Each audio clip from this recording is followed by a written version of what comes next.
Hello, hello, welcome back to the channel. My name is Louise, and this week we are going to be looking at how we can cope with and use rejection to our advantage. So if you like this material and if you find it valuable, then just make sure that you click like, that you subscribe to the channel, and you watch all of the rest of the videos. So like I said, this week we're going to be talking about rejection, and this is specific to rejection for auditions when it comes to being an actor.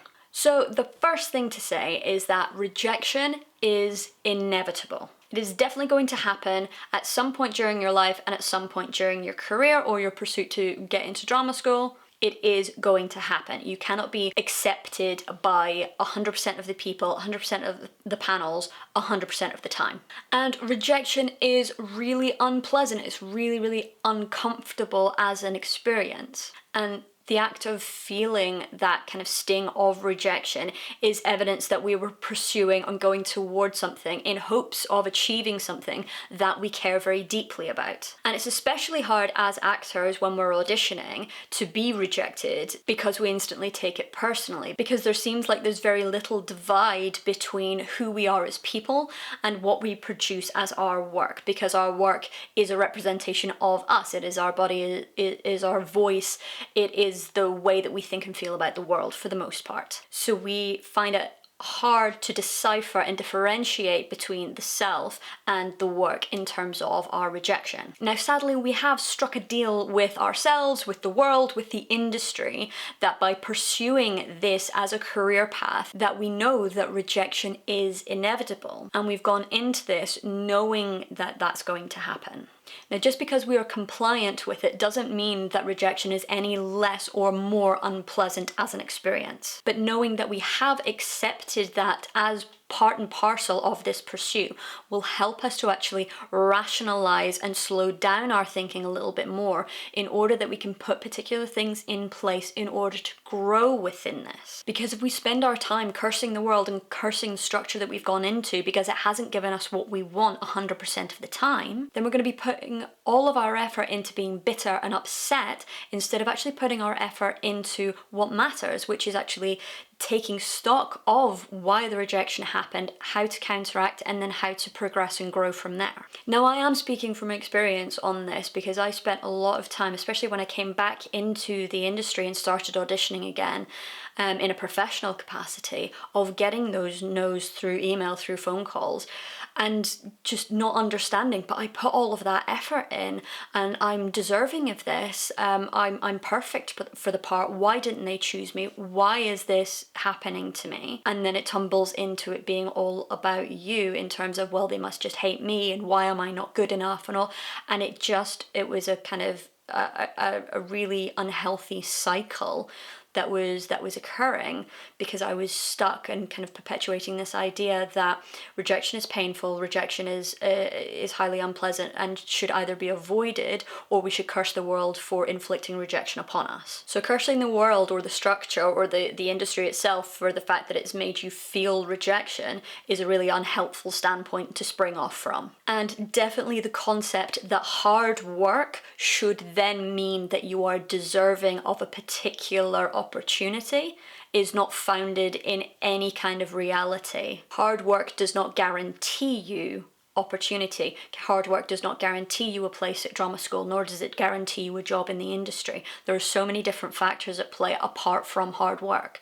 It's a kind of standard for the most part that the people going into the industry are hardworking. So our hard work does not set ourselves apart from other people. There's a kind of level playing field in terms of how much we apply ourselves to be able to be offered jobs or opportunities or places at drama school.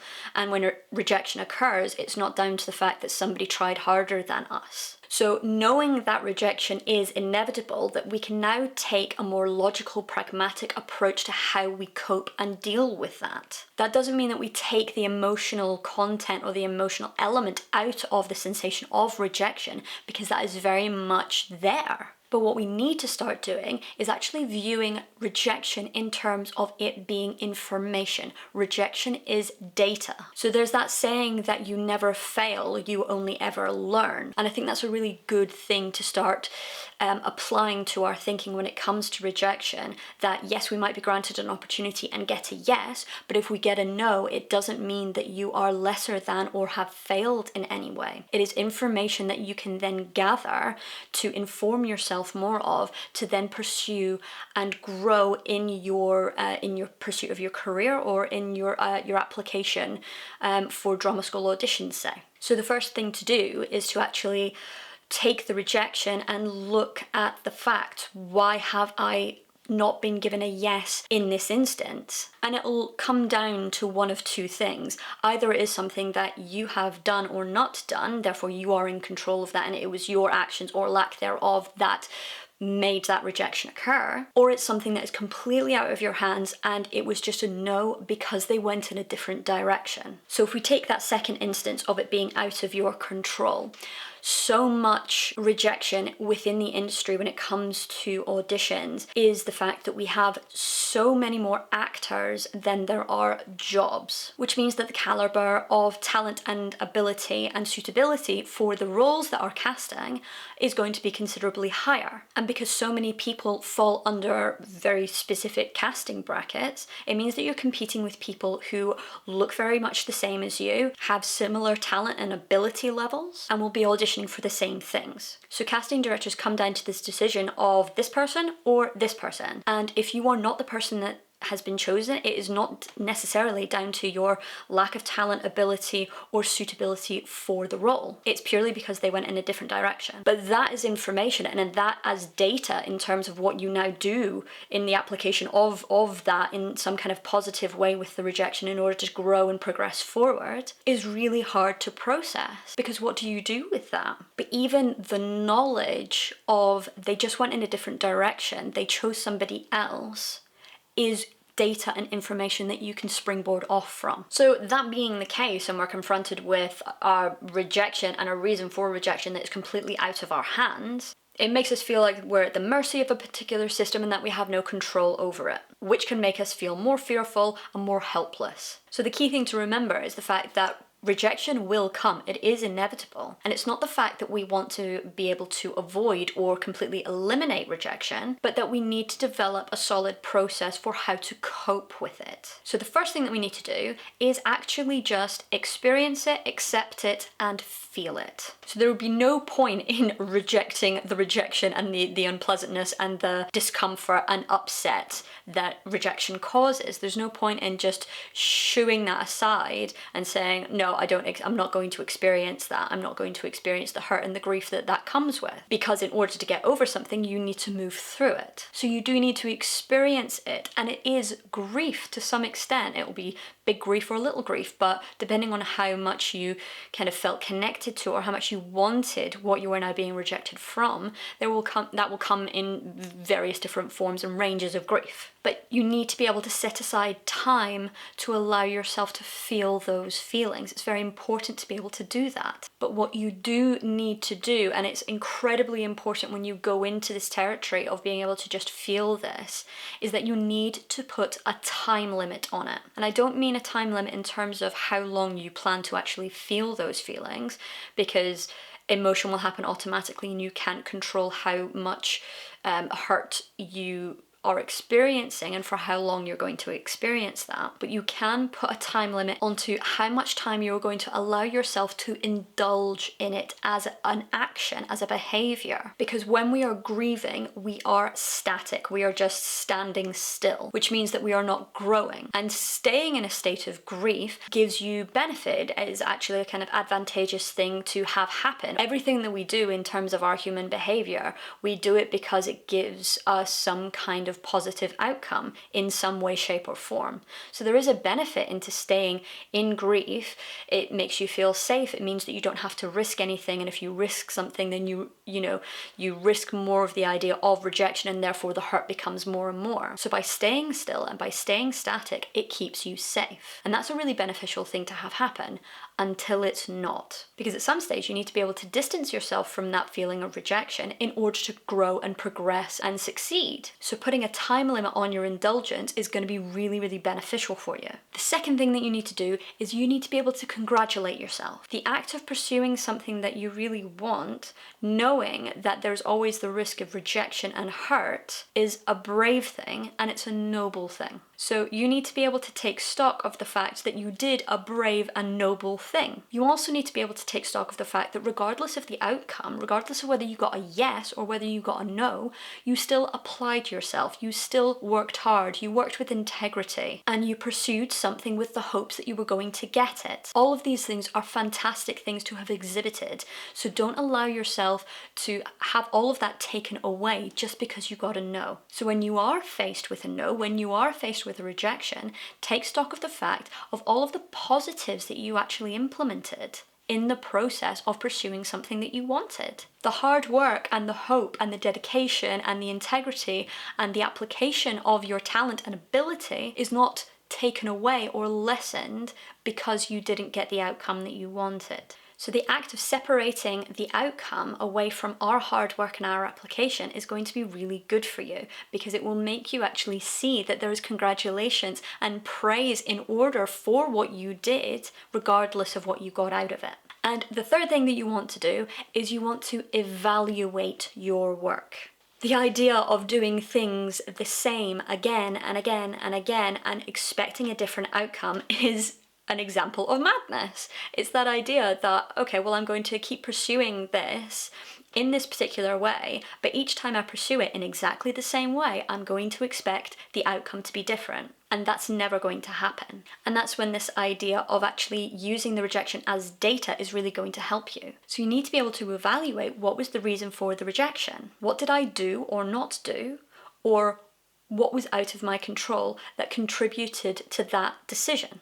Now, if it's something within your control, so say I didn't prepare properly, I didn't arrive on time so I was flustered, I was too nervous to follow through with my bold choices or any kind of physical impulse, or I didn't ask for clarity in my redirection so I played a note that wasn't clear or wasn't what they wanted. All of those things you're able to control. So if you evaluate that as the reason, then you can then take that forward and apply a plan of action. Now, if it was something that wasn't part of your control, so take the example that we said earlier, that it wasn't anything to do with you, it was just the fact that they chose somebody else. They went in a different direction. Now, you would think that by evaluating that as the reason, then you have nothing to go off of and nothing that you can shift or change in order to grow and progress forward. But actually, the data is going to indicate to you that what needs to shift is a mindset. And again, this is about coping with and using rejection to our advantage. So it doesn't mean that you're never going to experience rejection again.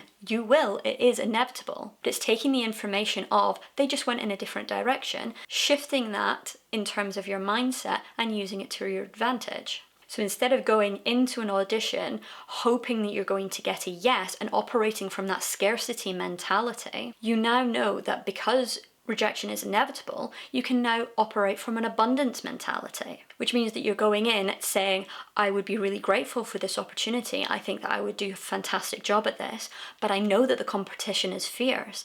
And I also know that my opinion and worth as a person is not in line or in accordance with whether I get a yes or a no from this. And by shifting that mindset, you actually start to build up resilience for the rejection.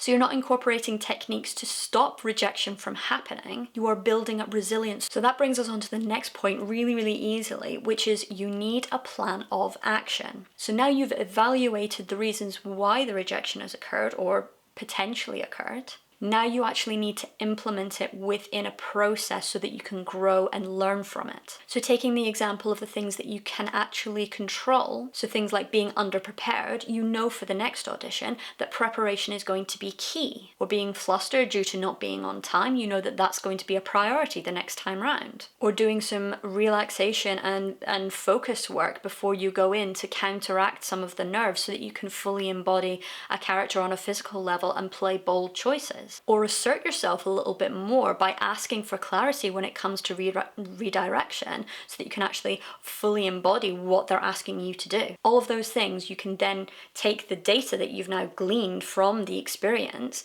and put a plan of action into place so that those don't happen again. And this is something that can potentially lessen rejection going forward. It won't eliminate it because you can't, again, put a plan in place and then 100% of the time you're never going to get rejection.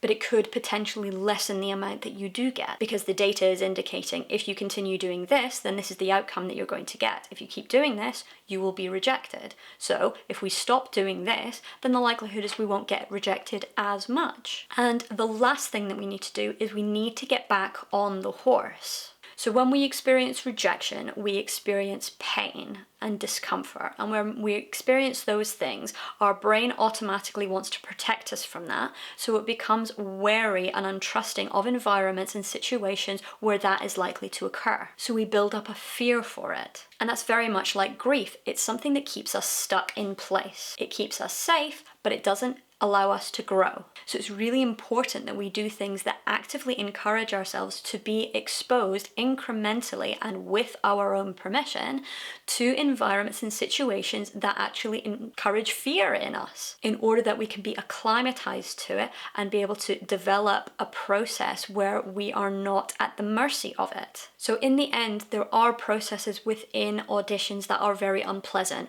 rejection being one of them. And sadly, that's just a fact. That is just something that is definitely going to occur at some stage in your pursuit of getting something that you want. So whether that is a place at drama school or a job on the West End or whatever you are going for. And it would be really easy for me to sit here and say, I wish I could take it all away. I wish that you would never have to experience the pain and the sting of rejection. But I'm not going to say that because rejection is necessary. Because without rejection, then anybody that applies to a drama school or anybody that has an audition to audition for a role, they're going to get it, which means that 100% of people are going to be offered the opportunity, which leads to even more oversaturation, and it cheapens the achievement of actually getting the role or getting the place at drama school. It's like getting a ribbon for participation. So as an actor, whether you are at the very beginning of your journey or whether you're halfway through or whether you are seasoned, knowing that rejection is something that has to be accepted as a necessary and valid part of our industry.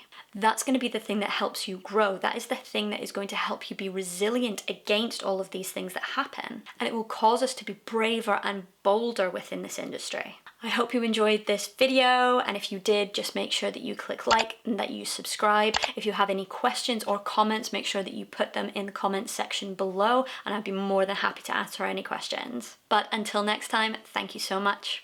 Bye.